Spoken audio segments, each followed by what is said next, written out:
Hello Odooers, welcome to our Odoo technical session. Myself Dipanshu from Devintelle Consulting Service Private Limited. Today I am going to teach you how to use widget progress bar in Odoo. So don't waste the time and let's start now. So the progress bar widget in Odoo is used to display a progress bar in the form view, typically to show the completion status of a task or any process. So let's understand by the example. First of all, we have to define the new field in our object, and this field typically a float or a integer field. So here you can see in our object mol.show, I define new field progress. This is a float field. I set string value progress, and here I set default value 60.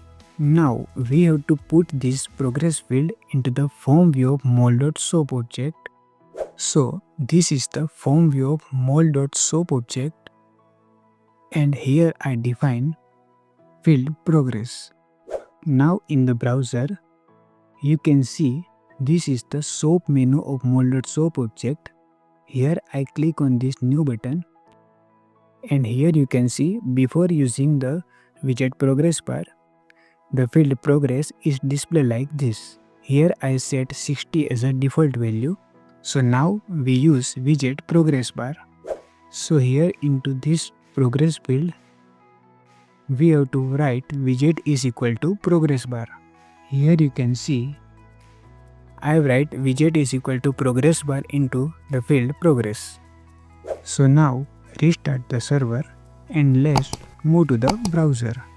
Refresh this page, again click on this new button, and here you can see by using the widget progress bar, the field progress can be displayed like this. So this is how the widget progress bar can be used in Odoo. If you have any doubts, questions, so let's write into the comment section. We will try to solve your doubts. Thank you for watching our video.